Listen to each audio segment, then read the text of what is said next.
nosotros como particulares, ¿cuáles son las prácticas que debemos modificar? Se habla que hay que borrar, por ejemplo, si usamos el débito, el código de seguridad, borrarlo así con una moneda, de ponerle una cinta arriba del número y total se usa el contactless, de no entregar nunca el documento, levántate, no seas cómoda, entregamos el documento, no entregues la tarjeta de débito. ¿Qué podemos hacer nosotros? Porque también a veces facilitamos, hace poquito se desbarató una banda donde estaban metidos mozos, gestores, es decir, gente a la cual nosotros le damos esos documentos. ¿Qué podemos hacer en esa práctica, en esa cuestión cotidiana donde estamos dando tal vez la llave de casa? Primero entender que el activo fundamental cuando hablamos de ciberseguridad es la información.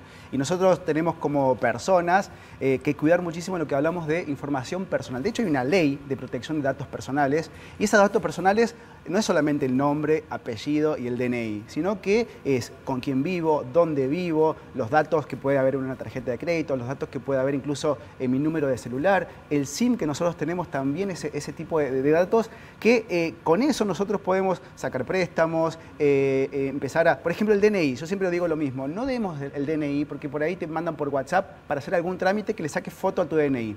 En el DNI está el número de trámite del DNI, que son esos 7, 8 dígitos o 11 dígitos que están al final. Con ese número nosotros podemos hacer trámites en ANSES, en AFIP e incluso pedir un nuevo SIM, un nuevo chip para que me llegue a otro domicilio. Entonces yo doy, por ejemplo, esa foto, el delincuente puede pedir, por ejemplo, otro chip a la empresa de telefonía, sacarme la línea, empezar a recibir los mensajes del código de verificación de segundo factor, por ejemplo, del banco. Entonces, intentar ingresar, pone, me olvidé la contraseña, me llega el código al teléfono, como el delincuente ya lo tiene, porque conocía mi DNI y el número de trámite, puede acceder a ese tipo de información. Entonces, lo primero que tenemos que hacer es entender cuál es el paquete de información personal que tenemos que cuidar y después decir, bueno, cómo la cuidamos y no brindarla a cualquiera, ¿no? Los saludamos a Facundo Lisoto, también especialista en este tema. Gracias por el contacto y pensaba, ¿no? Una herramienta tan necesaria que ayudó a muchísimas gestiones, principalmente en pandemia, y facilita, ¿no?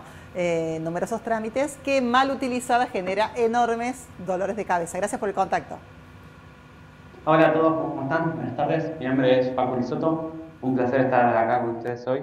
Bueno, ¿cuál es tu mirada? Para charlar un poquito de prevención de estafas. Bueno, ¿cómo arrancamos, no? Cuando está absolutamente todo digitalizado, ¿no? Cada vez es más fácil hacer trámites, la presencialidad es mínima, no obstante hay que aprender, hay que cuidarse y las instituciones bancarias, por ejemplo, las entidades bancarias también deberán ajustar, ¿no? Sus mecanismos.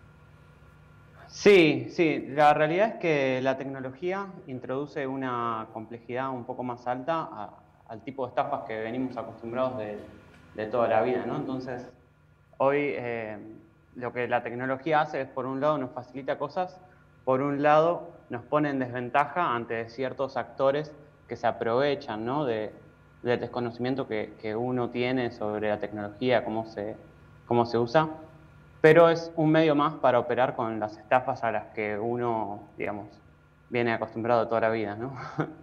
Bien, ¿cuáles serían los criterios entonces para tratar de evitar esta situación, ¿no? Siendo conscientes como consumidores y por otro lado exigiéndoles a aquellos que nos ofrecen ciertos servicios financieros que también tengan un panorama claro al respecto. Bien, esto para la prevención de estafas hay como dos cosas, ¿no? Vamos a hablar primero de lo que es lo personal, la detección personal propia y después las herramientas que nosotros tenemos a disposición desde las diferentes plataformas bancarias y todo eso. Entonces, se utiliza un método que es muy conocido y muy sencillo, que es el método PICO, que es pretexto, impostor, contexto y oportunidad. Estos 4 factores son los que van a aparecer antes de que la estafa se perpetúe o durante la estafa. Entonces, nosotros, para caer en una estafa, tenemos que detectar un pretexto, tenemos que detectar que existe un impostor, tenemos que ver que el contexto no sea favorable para que se ejecute la estafa. Y por último es la oportunidad, ¿no? La oportunidad para el estafador de encontrarnos a nosotros en una situación vulnerable y eso, bueno, eso nos juega en contra, ¿no? Y después tenemos como herramientas externas que nos ayudan a la prevención de las estafas, que es, bueno, ver cuáles empresas están verificadas por la CNB, verificar que sean inversiones y que no sean especulaciones, detectar bien siempre la falta de información o las modificaciones parciales de la realidad en la información que nos dan. Entonces, saber efectivamente a dónde nosotros estamos invirtiendo y tener claro esos puntos, ¿no? Cuando detectamos alguna situación irregular, ¿qué hacemos, no? Porque, bueno, controlas el home banking, por ejemplo, y te aparecen distintas transacciones que uno no hizo. Luego de la desesperación y de la bronca, ¿qué hacemos primero? Bueno, lo primero y principal es dirigirse directamente a los canales de soporte. Por ejemplo, en el Banco Galicia estuvimos en Instagram un tiempo, después salimos, volvimos a entrar, es un canal oficial, tenemos canales de WhatsApp. Siempre ir directamente a las fuentes avaladas y que no caer de nuevo en otra estafa, ¿no? Decir, che, vas a buscar ayuda y te enganchan por ahí. Entonces, claro. Eso es como lo primero, ir a los canales directos de atención de las marcas con las cuales operamos. Y en segunda instancia tenemos la Comisión Nacional de Valores, que nos puede ayudar en caso de detectar esta estafa ya tarde, ¿no? Bien. Pero es alguien a quien podemos recurrir. Bien, y de acuerdo a tu experiencia, ¿cuáles son los errores habituales que como consumidores cometemos, no? Tenemos tantas aplicaciones, tenemos tantas transacciones en nuestro teléfono, en nuestra computadora, que tal vez vamos en piloto automático, como recién contaba Pablo, y sin darnos cuenta, un solo clic puede ser suficiente para que otra persona, un delincuente, por ejemplo, se quede con todos los datos y por consecuencia el acceso a nuestras cuentas. Correcto, sí. La primera prevención de todas es conectarnos nosotros mismos con nuestra intuición, ¿no? Entonces tratar de usar el método Pico y ver cómo ir zafando de esas situaciones. Segundo es mantener contraseñas seguras y actualizadas la mayor parte del tiempo. Digamos. Yo te puedo decir que la cambies una vez por mes, quizás para algunos es poco, para algunos es mucho, pero es un buen método de prevención. Y por último, los dispositivos que nosotros utilicemos para usar software de transacciones, ¿no? Digamos el home banking o alguna herramienta que tengamos de transacción, mantenerlos actualizados y con antivirus, eso nos va a ayudar a reducir también el riesgo de que nos estafen o nos roben los datos.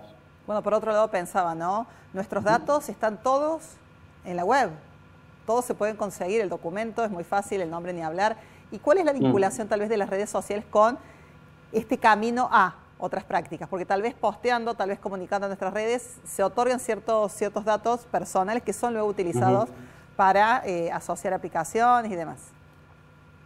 Claro, hoy el espacio virtual comprende un espacio más del yo, ¿no? Entonces, naturalmente los espacios virtuales están muy relacionados a las personas y es un lugar donde se puede hacer inteligencia y se puede investigar. En el caso de que yo sea un estafador, puedo detectar ciertos contextos o ciertas oportunidades a través de las redes sociales y puedo encontrar pretextos como para iniciar el primer motivo de interacción.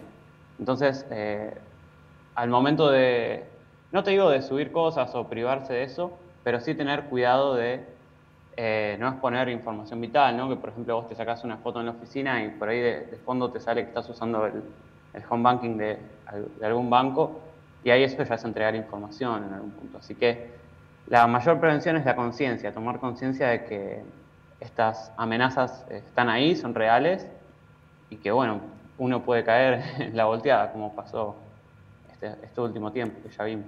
Perfecto, Facundo Lisoto, muchísimas gracias por tus reflexiones y por tus consejos, a ser más cuidadosos siempre cuando estamos operando a través de plataformas digitales. Gracias.